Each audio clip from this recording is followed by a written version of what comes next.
Welcome to another edition of the Dementia Care Partner Talk Show. Now, here's dementia care expert Teepa Snow and your host, Greg Phelps.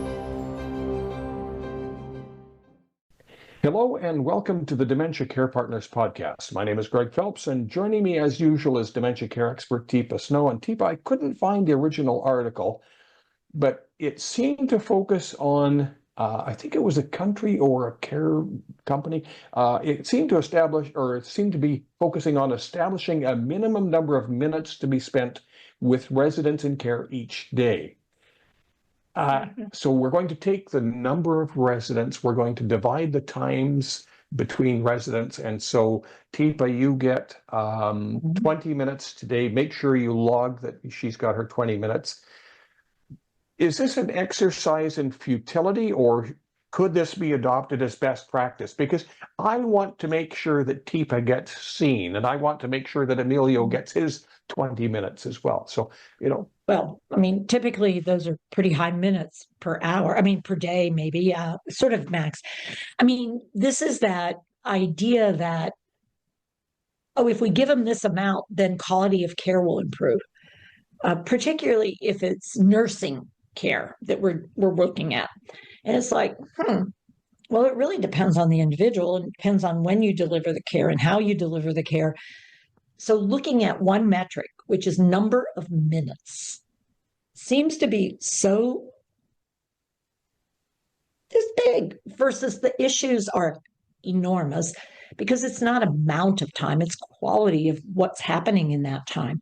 I can spend 20 minutes with you, fighting with you to get your underwear on and get your pants up, and then realize you've wet yourself. And then, okay, so now you're done with your 20 minutes. What am I going to do? Leave you? Because I've used my 20 minutes on you. So what's happening now? I got other people, and you didn't eat. I spent my whole 20 minutes trying to get in. There were two of us. So in fact, it was 40 minutes trying to get you out of those clothes and into other clothes that,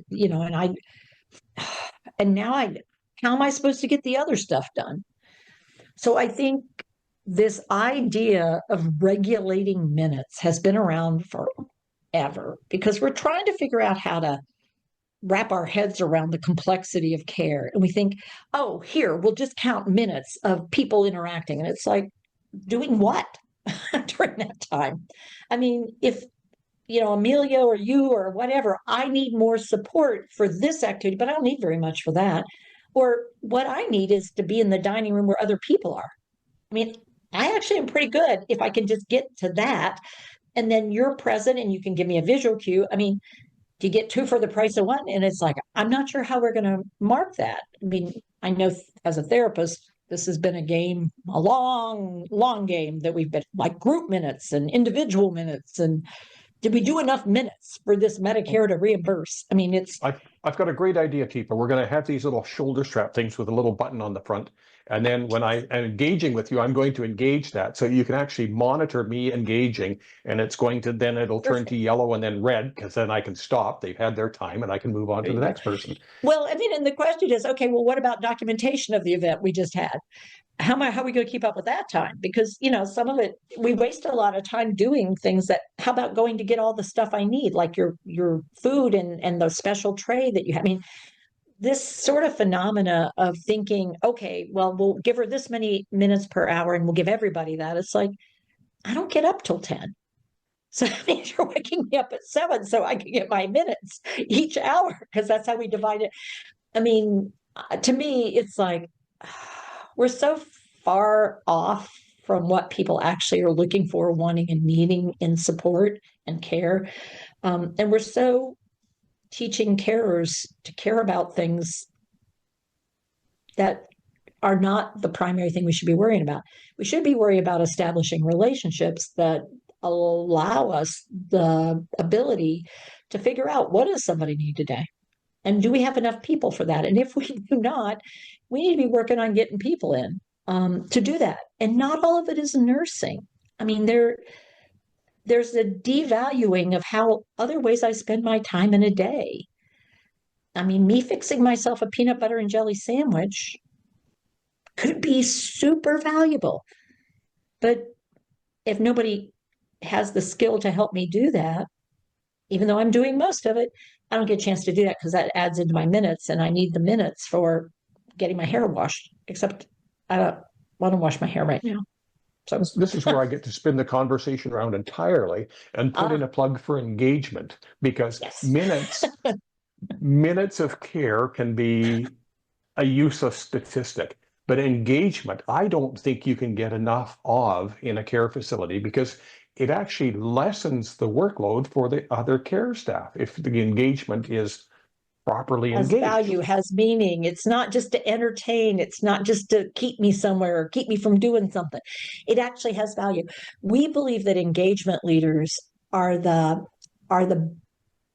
backbone of good care. I mean, we think somebody who can figure out how to engage people and engage helpers of people and engage leaders of other leaders, so that we have a fully flexible plan that really meets everybody's needs in timeframes that make sense. It's huge, but we devalue them left, right, and down the middle, frankly. So engagement is a skill that people can learn. It's not hard. You don't have to be a piano or violin teacher. You don't have to know every game in the world. You simply have to know how to engage. How to initiate. So what does engagement mean? How to look at someone and see what might they. Oh, hey, Craig, I noticed that you have wow on your shirt. Tell me about that. I mean, you got hats up there. Oh, but they don't look like fit you. Now we have something to look at, to talk about, to engage with. And I'd say, now I bet you do have a hat, though. Wonder where it's at. Can I tell you about one of my most horrifying experiences? It was walking into a facility and all of the residents were lined up row upon row watching the big screen TV. And you know what was on? An African safari where the lion was attacking a zebra. Oh my. And I thought to myself, I don't think TIPA would appreciate this. TIPA would not appreciate this. It's like, prey and predator. Sounds like a great activity. Want to come to the shower, Greg? That's our activity for this afternoon, is we're going to hunt each other. Awareness. Well, one of mine was a World War II drama that had people in, like trying to get down into foxholes and dying and being shot. And it's like, that doesn't sound good either. And this was in a veterans facility. So if somebody wants to learn some of these skills, you used to travel all over the country doing that. Are we still doing that, or has it slowed down post-COVID? People are not. Yeah. Well, it stopped during COVID, and we've been very slow to restart for a variety of reasons. One of the things we were finding is people get excited about when I would come, but skills wouldn't actually shift and change and sustain. So we've been working a lot on seeing if we could help people gain and sustain skills. Can we get them to start to be interested and then develop that interest? Because without sustaining abilities, we aren't really helping people in the long run. And we really want to make a difference in the culture, in the quality, and the delivery of support and care. So we've been working hard to try to do that, both virtually and in person. And we've sort of come to believe that we have a location here in North Carolina that if people come here and do things with us, they'll walk away richer for themselves, but also for where they're going back to.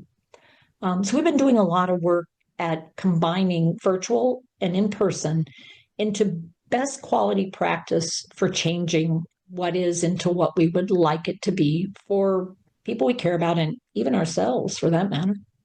TIPA, thank you very much. Thank you, Greg. You've been listening to the Dementia Care Partners podcast, brought to you by Positive Approach to Care. For more dementia-related information, go to tipasnow.com.